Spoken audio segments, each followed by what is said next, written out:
মহিলাকে ছবি তুলতে দেন আপনাদের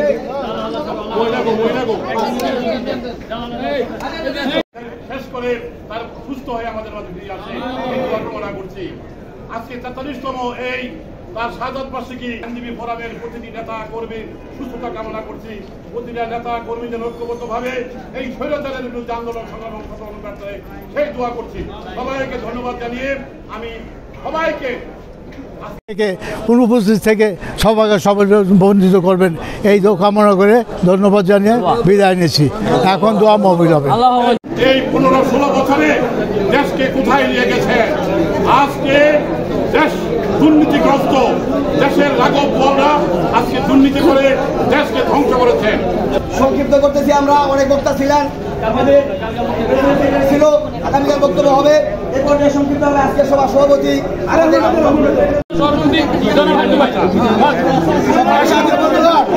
আমাদের বাংলাদেশ জাতীয়তাবাদী দলের প্রতিষ্ঠাতা শহীদ রাষ্ট্রপতি জিয়াউর রহমান বিরুদ্ধে আমাদের বহুদলীয় গণতন্ত্রের প্রবক্তা আমাদের বাংলাদেশ জাতীয়তাবাদী দল বিএনপির প্রতিষ্ঠাপতি জিয়াউর রহমানের বিরুদ্ধে 43তম আর আইনজীবীদের স্বতঃস্ফূর্ত অংশগ্রহণ, এতে করে প্রমাণিত হয় শহীদ রাষ্ট্রপতি জিয়াউর রহমান ছিলেন এদেশের রাখাল রাজা।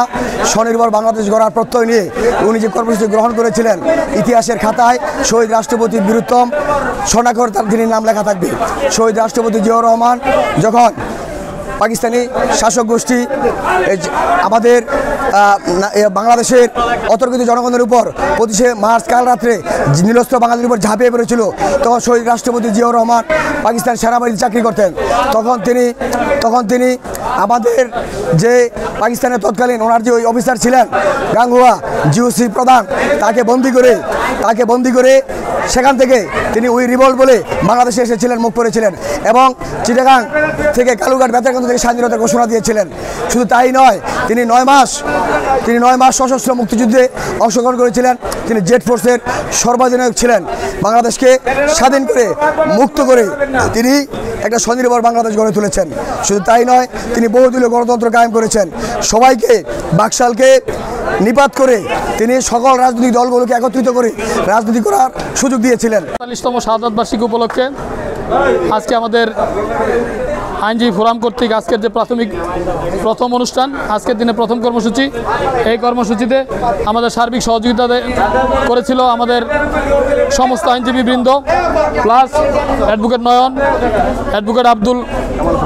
অ্যাডভোকেট কামাল হোসেন মোল্লা, রফিক আহমেদ, কাজী আব্দুল গাফফার, কামাল হোসেন মোল্লা, মোশাররফ হোসেন এবং মাসুদা খাতুন শম্পা, হামিদা খাতুন লিজা এবং সমস্ত আইনজীবীবৃন্দ, অ্যাডভোকেট হেলালুদ্দিন সরকার সহ সমস্ত আইনজীবীবৃন্দ আজকে আমাদের এই ফোরামের যত সিনিয়র সভাপতি অ্যাডভোকেট সাদ্দাম, রহিম, আলামী সিদ্দিকী আগুন, তারপরে আজিজ আল মামুন, গালিব, আনিস মোল্লা, আজিজ মোল্লা সহ সমস্ত আইনজীবী আজকে আমাদের এই জাতীয় আইনজীবী ফোরামের 43তম শাহাদাত বার্ষিকী উপলক্ষের একটা জাঁকজমকপূর্ণ অত্যন্ত সুন্দর সফলভাবে আমাদের আজকের এই অনুষ্ঠান আমরা সফল করতে পেরেছি।